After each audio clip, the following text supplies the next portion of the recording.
Está começando agora o programa Eu Quero Ver, programa que traz a realidade dos trabalhadores no estado de Alagoas. Nós começamos essa edição com a matéria sobre o ato da Frente Brasil Popular no centro da cidade. Confira agora nossa matéria. Lideranças sindicais e organizações sociais protestaram no centro da cidade em defesa da democracia, condenando o impeachment da presidente Dilma Rousseff. Temerosos com as políticas de desmonte do Estado e de retirada de direito dos trabalhadores, os manifestantes denunciavam o desrespeito à Constituição e à democracia. Preocupadas com o futuro da educação no país, representantes do Sinteal e da UFAL relatam os desafios a serem enfrentados com o governo de Michel Temer. Qual a consequência que pode haver para a educação com o que está acontecendo hoje, com o impeachment da presidente Dilma? Um ataque frontal à educação é o mais avassalador, porque nós temos, primeiro, a mudança de aposentadoria para o magistério. Ela sai de aposentadoria especial e eleva todos os servidores públicos para uma aposentadoria, tanto homem quanto mulher, aos 65 anos de idade. A desvinculação dos recursos da educação para implementar políticas públicas tão necessárias para o desenvolvimento do país, que tudo perpassa pela educação. Então, isso traz para nós, trabalhadores e trabalhadoras em educação, um retrocesso tamanho. A PEC 241, que retira direitos em fazer concurso nos próximos 20 anos, contingenciamento de recursos, a exemplos de o Ciências Sem Fronteiras, abertura para novos estudantes nas universidades privadas, públicas. Então isso, para nós, é avassalador em termos de recursos, como a implementação das metas do Plano de Cargos de Carreira, como também do PNE, o Plano Nacional de Educação, o PE. Para nós, ela é terrível. A política que os setores derrotados nas urnas querem implementar para a universidade pública é uma política privatista, né? Isso se reflete, por exemplo, nas PECs. Tem uma PEC, por exemplo, tramitando, já foi aprovada em primeira instância para cobrança de projetos de extensão e cursos de pós-graduação lato sensu, né? Então isso já foi aprovado em primeira instância e isso é muito grave para a gente, isso é um movimento de privatização que está ocorrendo na universidade.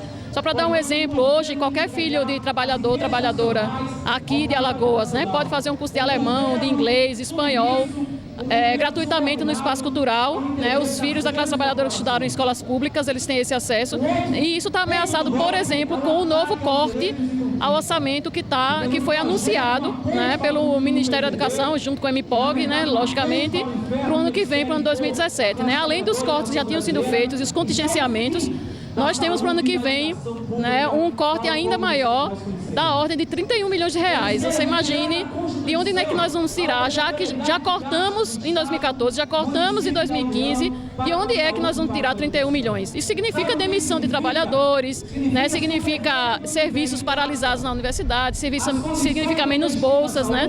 Essa questão das bolsas é importantíssima porque o governo federal, o governo do PT, o governo Dilma, o governo Lula, o governo Dilma deu prosseguimento, criou o PENAES, que é o Plano Nacional de Assistência Estudantil. E isso também está ameaçado, né? Porque aí com os cortes a gente não sabe qual é o futuro disso. Né? O acesso à universidade foi ampliado nesse governo, mas a permanência pode ser que não seja mais garantida. Há uma pesquisa recente, foi publicada esse mês, do Fórum de Pró-Reitores Estudantil do país inteiro, que demonstra que 60% dos alunos da universidade pública no Brasil são oriundos da classe D e E.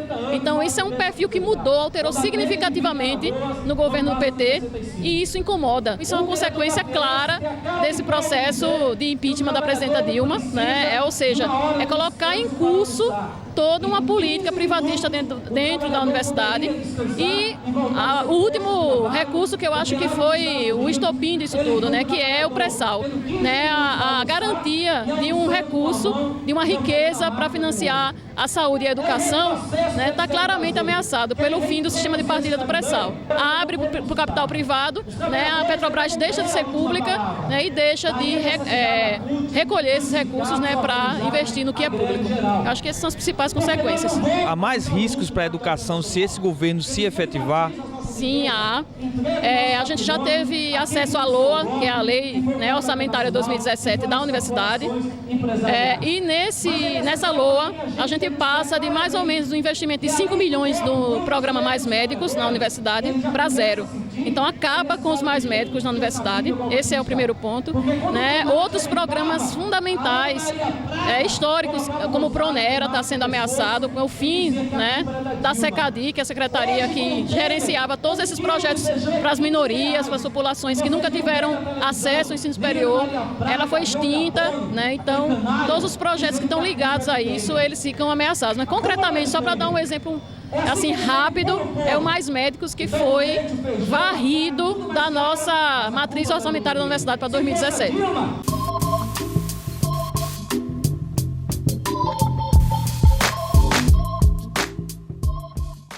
E a nossa equipe também conversou com integrantes do Sindiprev, eles que acompanham com preocupação a implantação de OS para administrar o Hospital Geral do Estado.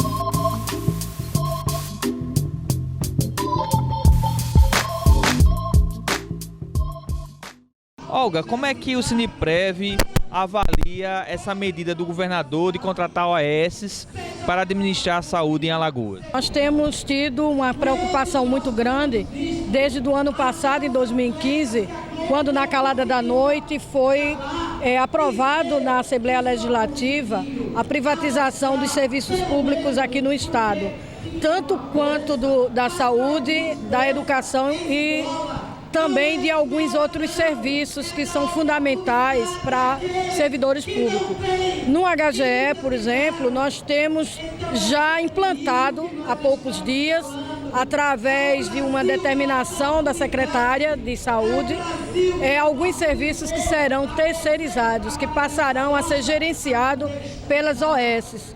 E para nós a gente vê como um ataque muito grande, não somente para os servidores, como para a população carente, principalmente, que não tem como ter acesso aos serviços, muitas vezes já gratuitos, que dirá sendo pagos, porque as OS, elas têm a pretensão de cobrar pelo serviço que é prestado. E aí o Estado aplica uma política de Estado mínimo, onde vai precarizar os serviços, sobretudo aqueles que são serviços básicos de saúde da população. O Estado está se eximindo da sua responsabilidade de cuidar da saúde do povo? Ele não está só se eximindo, como está passando a responsabilidade para a rede privada, que tem como objetivo ganhar em cima da desgraça e da falta de investimento na saúde do nosso Estado.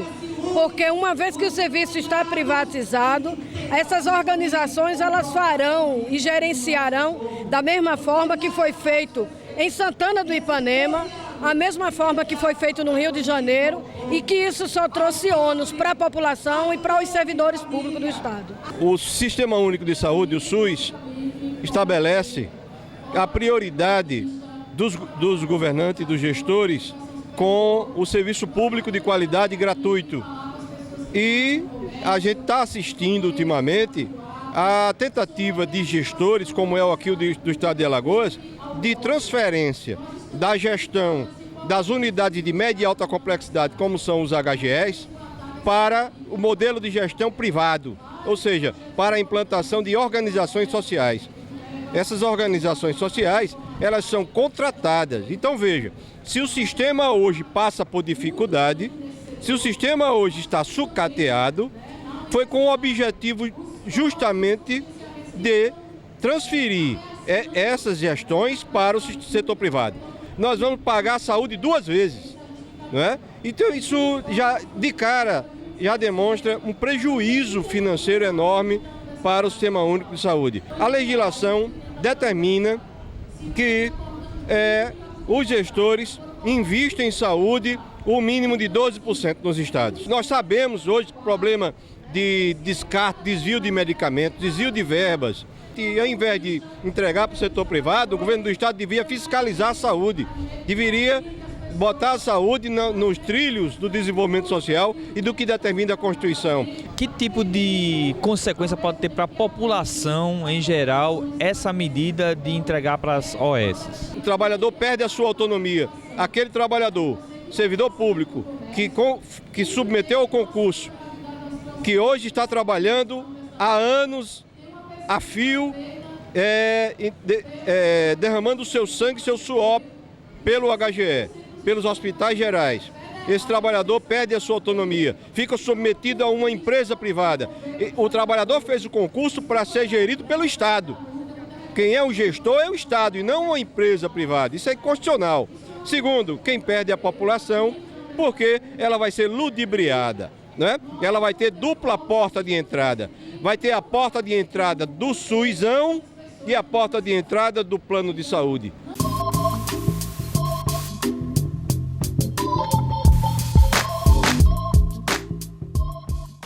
Luiz Gomes, que é presidente do Siduneal em Alagoas, traz mais informações sobre o encerramento da greve dos servidores.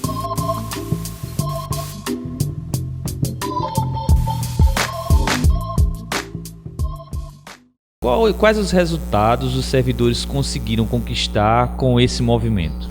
Os professores e técnicos da Universidade Estadual de Alagoas obtiveram uma importante vitória, que foi o encaminhamento por parte do governo do Estado e a aprovação ontem, na quarta-feira, do nosso plano de cargo e carreira. É uma reivindicação muito antiga e ela faz parte da estrutura. A gente fala que o PCC é estruturante para a UNEAL, porque permite que os docentes fiquem efetivamente na instituição. Hoje, muitos docentes estavam saindo, em função de não ter perspectiva de progressão por tempo de serviço. Com a aprovação agora na Assembleia Legislativa, nós poderemos dizer que essa parte estruturante, que vai permitir que os professores se motivem, que permaneçam na instituição, é uma vitória importante. Não só a progressão horizontal para os docentes, como também a dedicação exclusiva.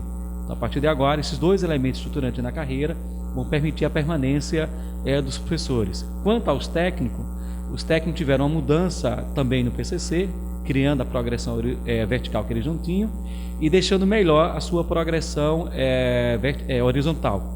E além disso, tem a questão da complementação salarial, já que o salário, em particular do nível médio, é muito baixo, e aí a universidade vai fazer essa compensação através de uma bolsa de incentivo.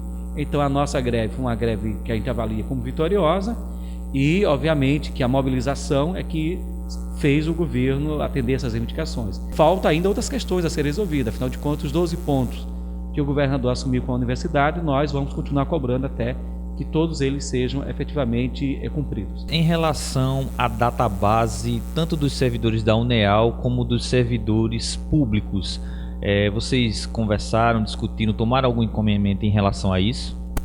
A nossa categoria tem duas posições. Primeiro, com relação a isso. Primeiro, com relação à database, nós estamos participando junto com a CUT, junto com o Movimento Unificado. Essa é uma decisão que diz respeito a todos os servidores. Então, no âmbito da mobilização dos servidores, que nós vamos discutir a reposição salarial.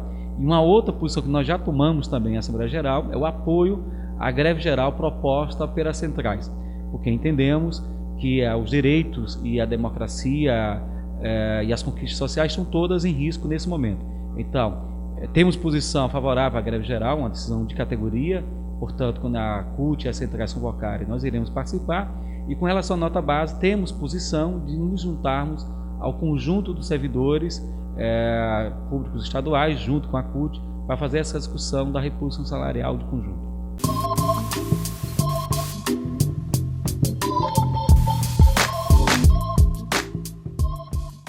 E os bancários de Alagoas se reuniram em assembleia da categoria para decidir sobre a greve no estado. Confira.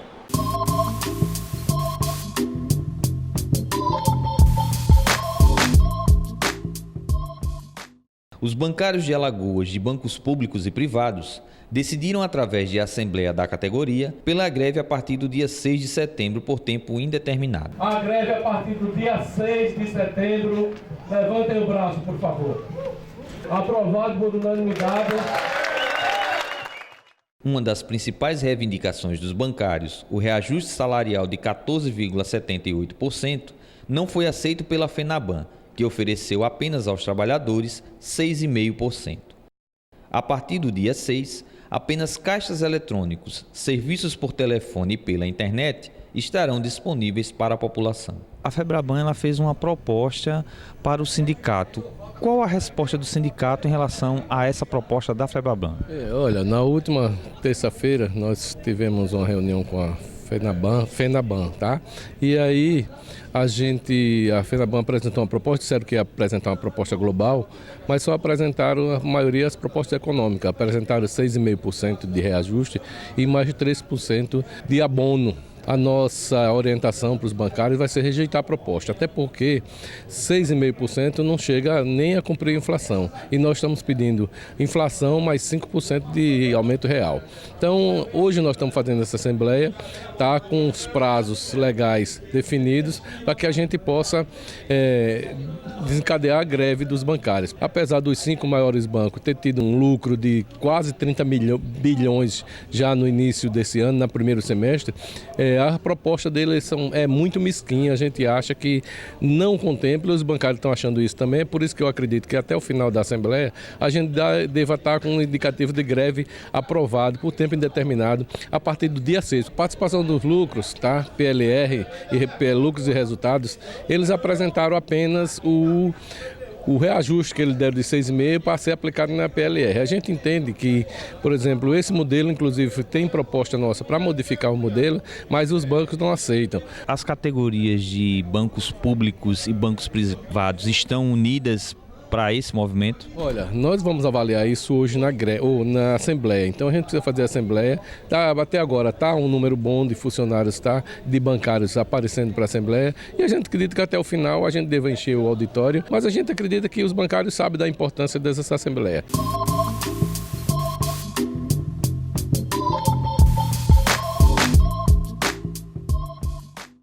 E no quadro Eu Quero Ver Cultura, nós trazemos uma matéria especial sobre a exposição Amostra Grátis que acontece no anexo do Teatro Deodoro. A exposição de arte Amostra Grátis, que estará durante o mês de setembro no espaço anexo do Teatro Deodoro, traz para a população da capital artes plásticas feitas por artistas da terra e outros artistas radicados em Alagoas. Fotografadas por Pablo De Luca, as obras são expostas em banners, fixados na fachada do espaço anexo do Teatro Deodoro.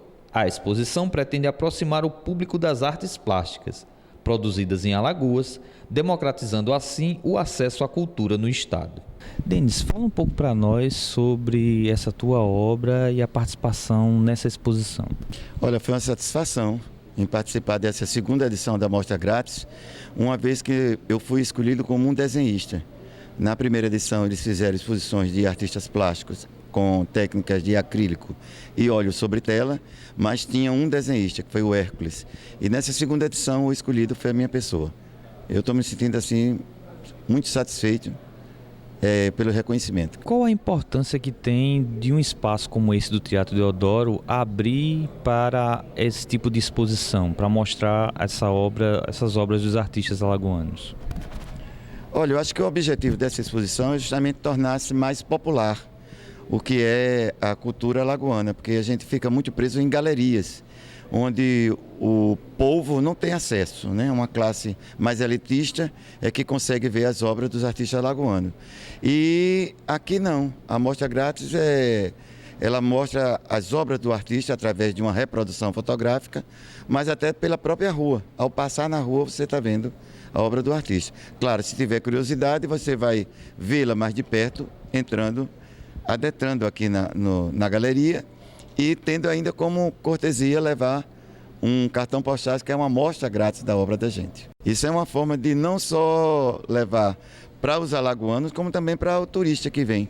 Eu já tive aqui 2 dias e os 2 dias que eu tive o prazer de explicar não só a minha arte, como dos companheiros que aqui estão expondo, para grupos de turistas. Como foi o seu contato com o pessoal aqui da exposição? Começou quando eu cheguei aqui em Maceió, em novembro do ano passado, quando eles tiveram uma exposição coletiva no Shopping Maceió. Aí eu fui lá e me convidaram para expor lá com eles e depois me convidaram para fazer parte dessa exposição aqui, que eu fiquei muito feliz, a verdade, que eles me convidaram para fazer parte aqui. Fala um pouco para nós sobre essa sua obra. Como é que ela é feita? Qual é a tua inspiração para produzir? Minha arte é arte moderna.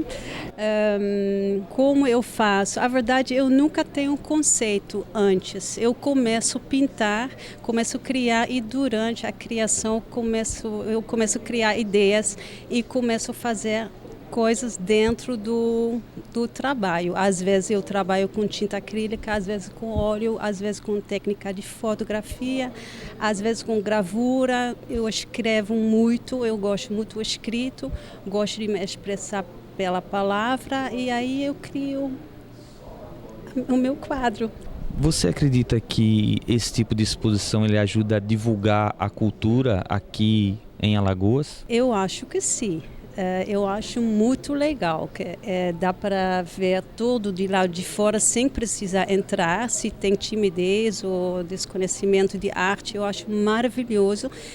Se seja só um segundinho que as pessoas conseguem ver a arte, eu acho que já entra no subconsciência e já faz um semente já. Então eu acho muito bom. Eu acho muito, muito bom mesmo. Teresa, fala um pouco para nós sobre essa tua obra aqui na exposição.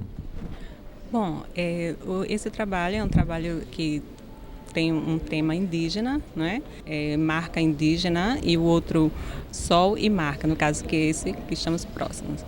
E ele é um trabalho que representa, na verdade, o nosso povo, né? E que me chama a atenção desenvolver esse tema. Eu já tenho desenvolvido há algum tempo e para mim é importante que ele esteja fazendo parte aqui dessa mostra, que já é uma forma também de mostrar para as pessoas que é um povo que merece ser respeitado, sua cultura ser respeitada, e que foi uma boa oportunidade porque a mostra grátis ela dá um espaço para todo mundo ver o trabalho, né? Quem passa na rua está vendo o trabalho, tem essa oportunidade e vai adiante, né? Vai além, mostra de uma forma que todo mundo, que muita gente que nem conhecia, nem tinha conhecimento, muita gente tem se aproximado, tem vindo visitar. De onde surgiu a ideia de fazer essa exposição e trazer essas obras aqui para o espaço anexo do Teatro Deodoro? Bom, a ideia surgiu o ano passado, em 2015, quando o Rosivaldo Reis apresentou essa ideia e conversamos, levamos a ideia para a DITEAL, a partir de Alexandre Holanda, e ele apresentou a ideia a Sheila Maluf, que é a presidente aqui da DITEAL, e eles acolheram essa forma de exposição, né? Aonde quem está do outro lado da praça possa apreciar essa obra. Fazendo com que pessoas que passam todos os dias aqui pela praça e às vezes nunca tiveram interesse em entrar ou acham que esse espaço não é dela, elas começam a ver que podem ter acesso mostrando esse trabalho. Então, essa ideia ela surgiu ano passado, e deu tão certo que a gente esse ano está fazendo a segunda edição da Mostra Grátis. Ainda existe uma questão meio de elitizar a arte, né, a arte visual, e a população começa a ver que a arte ela pode ser realmente vista de outra forma, de uma forma democrática, de uma forma acessível. Então, qualquer pessoa que entre aqui vai estar em casa com um objeto de arte, né, que é o postal. Toda semana você recebe crianças, né, vem escolas. Há uma participação, como aqui é um complexo cultural, a gente tem sala de dança, sala de música. As pessoas que frequentam o complexo, tem o teatro, elas circulam por aqui.